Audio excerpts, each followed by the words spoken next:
m'envahissent la tête. Chaque année, j'ai l'intention d'atteindre la perfection, de frôler tous les sommets. Plusieurs questions à propos de ces bonnes résolutions. Pourquoi est-ce que c'est le mois de janvier? Pourquoi on se sent pousser des ailes à ce moment-là? Pourquoi on est plein d'ambition et pourquoi ça marche jamais? Début janvier, 1er janvier, en principe, c'est un rite de passage, si vous voulez. La date du 1er janvier, c'est une date symbolique, c'est l'heure du bilan, c'est une page qui se tourne. Et puis, les psys parlent justement d'un moment charnière où tout peut se jouer. Un rite de passage qui invite à un souhait de changement et d'évolution aussi. Mais alors, souvent, ces bonnes résolutions ne tiennent pas. Et c'est le dossier de notre partenaire, justement, Psychologie Magazine, qui consacre un long article à la question et qui se demande en quoi la nouvelle année est-elle justement un rite de passage? Pourquoi un tel désir de changement? Et comment expliquer justement que ces résolutions de la nouvelle année soient si souvent temporaires? Alors on a sollicité l'avis d'un psy qui va nous expliquer comment tirer profit de ce changement d'année et justement comment mettre en place des changements efficaces mais qui surtout vont durer avec le temps. Petit exemple et petit conseil. Cette année j'arrête la teuf, les grasses maths, manger burger, kebab. Tout ça, fini. L'être humain a besoin, de manière culturelle, de se fixer des dates un peu initiatiques. Et les fêtes de fin d'année, ce sont des moments où on se rencontre entre soi, on fait un bilan sur l'année, on se raconte également, et puis on a besoin de se lancer des petits défis et puis des petites compétitions entre soi. C'est valable également juste avant l'été et parfois également lors de la rentrée du mois de septembre. Promis, chérie, cette année je ferai qu'une seule fois les soldes. Par saison.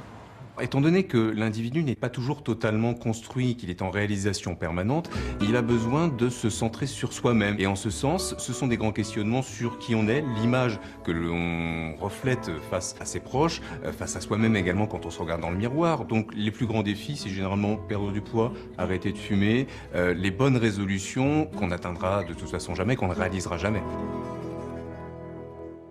Cette année, ma grosse résolution, c'est que je ne prendrai pas de résolution en début d'année que je ne pourrai pas tenir. Pour tenir un engagement, je crois qu'il faut se fixer un objectif limité, raisonnable, en fonction de notre disponibilité. Il y a des moments où on ne peut pas réaliser certains changements. Et puis également, pourquoi pas, se faire accompagner, être motivé également par quelqu'un d'autre. Ça peut être son mari, son épouse, ça peut être par ses enfants ou son meilleur copain avec lequel on peut se lancer le défi, par exemple, d'arrêter de fumer.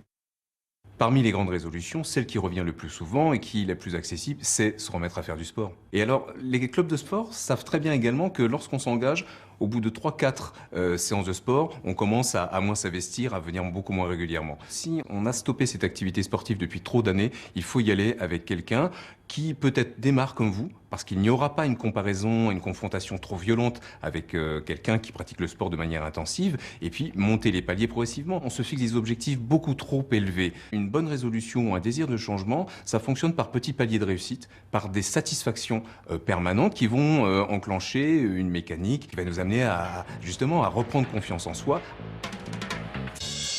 Il faut que j'élimine. Une résolution qui a abouti, c'est quelque chose qui nous apporte encore plus de plaisir et de bonheur dans sa vie au quotidien.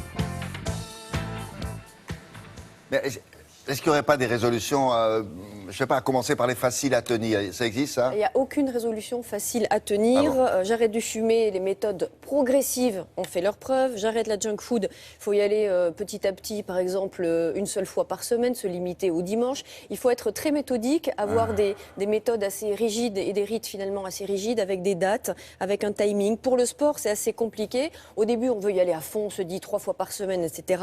Les contraintes doivent être faibles. Une fois par semaine obligatoire, c'est suffisant. Donc il faut y aller vraiment palier par palier. Moi, j'arrête les chocolatines ce matin. Non, mais la chocolatine, ça va jusqu'en janvier, c'est traditionnel, c'est vrai. Et Voilà. le 15, on arrête. Et le 15, on arrête. Ouais. Bon, raté alors. Merci beaucoup. À plus tard, la météo maintenant avec Patricia Charbonnier. J'arrête le